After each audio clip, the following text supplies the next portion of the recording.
Selamat pagi Bapak Ibu Saudara yang dikasihi Tuhan Yesus Kristus. Bersyukur untuk kasih dan pemeliharaan Tuhan bagi kita semua. Pagi hari ini kita boleh bangun dalam keadaan sehat. Bahkan kita berkumpul dalam ruang Zoom ini untuk melakukan saat teduh bersama. Bapak Ibu dan Saudara, kita akan merenungkan firman Tuhan melalui pedoman saat teduh 4B GKI Residen Sudirman hari ini, Kamis tanggal 3 November 2022, dengan tema renungan Siapa yang Berwenang. Bapak, Ibu, dan Saudara, mari melalui lagu Semua yang Tercipta, kita siapkan hati dan pikiran kita untuk menyambut sabda Tuhan.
Bapak, Ibu, dan Saudara, bila kita merunut catatan Lukas tentang perjalanan pelayanan Kristus, maka kita dapat melihat bahwa apa yang dicatat di dalam Lukas 20 ini merupakan peristiwa yang terjadi pada minggu-minggu terakhir kehidupan Kristus dalam inkarnasinya.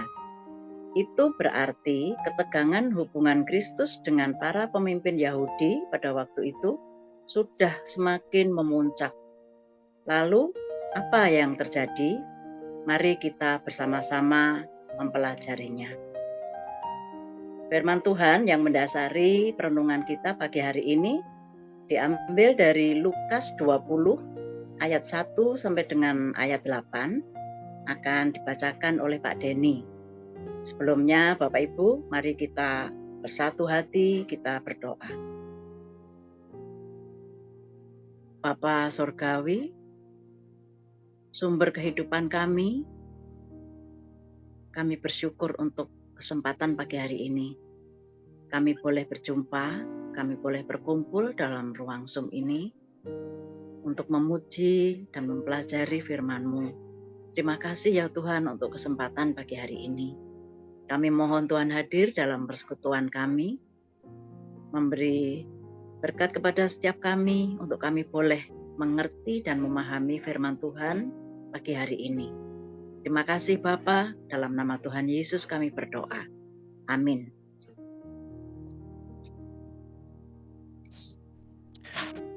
Firman Tuhan dari Lukas pasal 20 ayat pertama sampai dengan ke-8 berbunyi demikian. Pertanyaan mengenai kuasa Yesus. Pada suatu hari ketika Yesus mengajar orang banyak di bukit di Bait Allah dan memberitakan Injil, datanglah imam-imam, kepala dan ahli-ahli Taurat serta tua-tua ke situ. Dan mereka berkata kepada Yesus, "Katakanlah kepada kami dengan kuasa manakah engkau melakukan hal-hal itu? Dan siapa yang memberikan kuasa itu kepadamu?"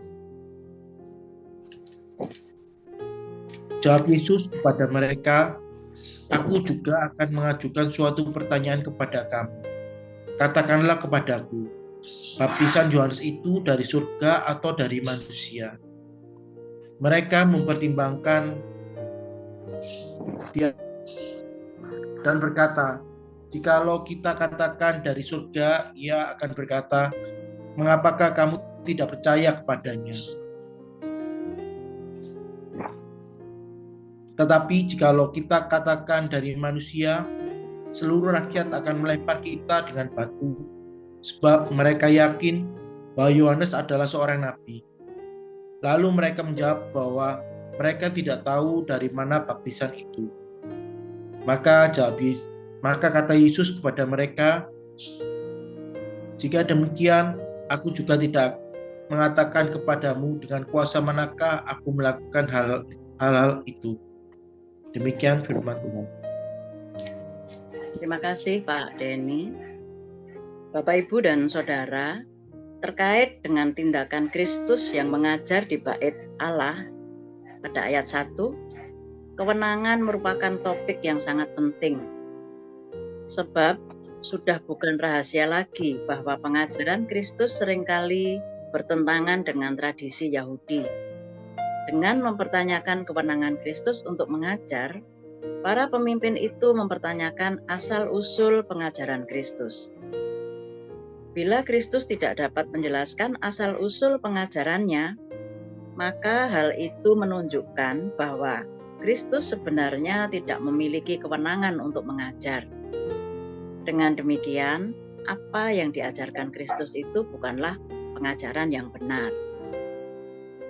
Merespon pertanyaan tersebut, Kristus balik bertanya tentang asal-usul pengajaran Yohanes Pembaptis.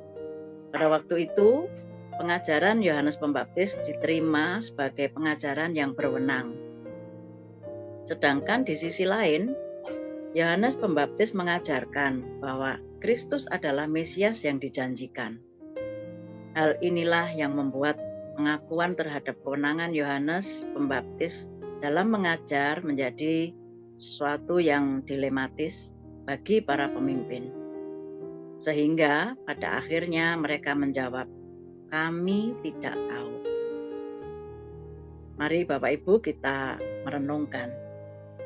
Seberapa sering kita mengakui kewenangan Kristus dalam mengatur kehidupan kita, atau kita lebih sering mempertanyakan kewenangannya untuk memimpin kita, terutama pada saat pimpinannya berbeda dengan yang kita kehendaki. Mari Bapak Ibu kita berdoa. Bapa Surgawi, tolong setiap kami untuk tidak mempertanyakan kewenangan-Mu dalam memimpin kehidupan kami.